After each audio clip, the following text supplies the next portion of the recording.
کیا حال ہے حیدر ریاض ملک؟ کہتے ہیں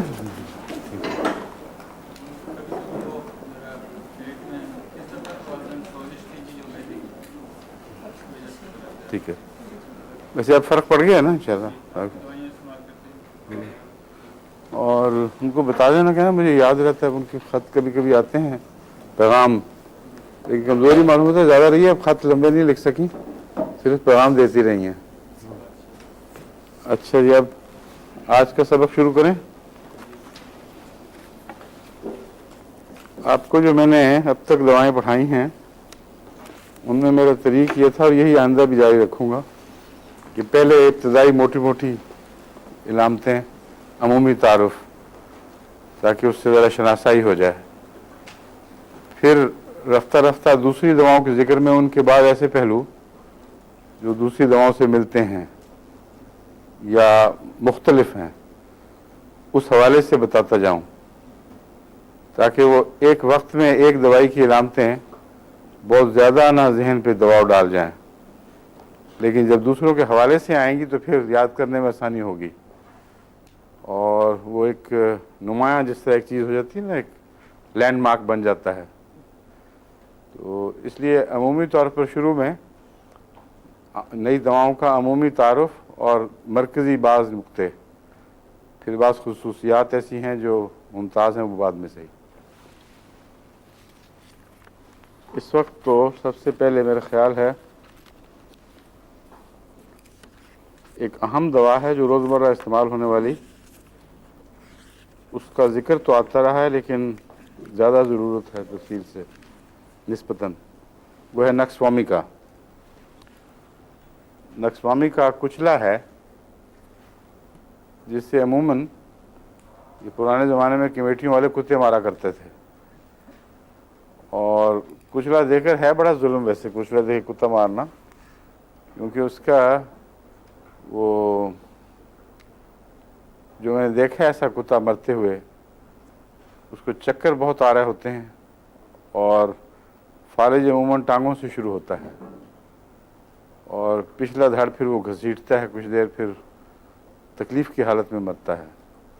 اس کو تو بین ہونا چاہیے، یا گولی ماریں یا کوئی اور فوری ذریعہ استعمال کریں، مگر یہ بہت اندھیر ہے.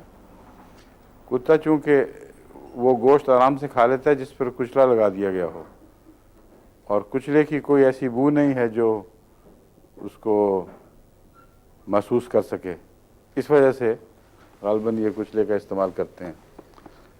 کچلا دنیا کی بہت سی دواؤں کا توڑ ہے. ہومیوپیتھک میں جو دوائیں استعمال ہوتی ہیں ان میں سے بہت سی دواؤں کا توڑ ہے، اور اصل اس کا مختلف زہروں سے تعلق ہے. یہ اس قسم کا زہر ہے جس میں بہت سے زہریلے مادے اکٹھے ہیں. تو اس وجہ سے یہ ہومیوپیتھی میں جب استعمال ہوتا ہے تو وسیع پیمانے پر زہروں کے توڑ کے طور پر استعمال ہوتا ہے. اگر اور کچھ نہ سمجھ آئے تو پہلے کچلا یعنی نقص وامی کا دے دینا چاہیے. خاص طور پر ایسے مریض اگر آپ کے پاس آئیں جو کہتے ہوں کہ ہم نے سب دوائیں دیکھ لی ہیں، ہر قسم کے علاج کیے، جن کے ہاتھ ویسے ہی دوائیں کھانے میں کھلے ہوں، کئی قسم کی چیزیں اکٹھی کر کے پھکے مارتے رہتے ہیں، ان کا علاج کچلے سے شروع کرنا بہتر ہے، یعنی نقص وامی کا سے. کیونکہ نقص وامی کا ان کی بعض جو بعد میں آنے والی علامتیں ہیں جو دواؤں کی پیدا کرتے ہیں ان کو صاف کر دے گا، اور مریض کی اصل علامات جو خود ٹھیک کر سکتا ہے کرے گا، بقیہ جو رہ جائے گا وہ اصل مریض ہے، اور جو اس کی مصنوعی علامتیں تھیں وہ عموماً نقص وامی کا سے صاف ہو جاتی ہیں. نقص وامی کا سلفر کے ساتھ ایک خاص تعلق رکھتا ہے. سلفر بہت ڈیپ ایکٹنگ دوا ہے. سلفر بھی ابھی پڑھانی ہے نا آپ کو، ہاں، اور اس کا ذکر آتا رہا ہے. سلفر چوٹی کی دواؤں میں سے ہے، اور گہرا اثر رکھنے والی، جو مثلا سل وغیرہ میں کام آنے والی، کینسر میں کام آنے والی، اور گلینڈز کی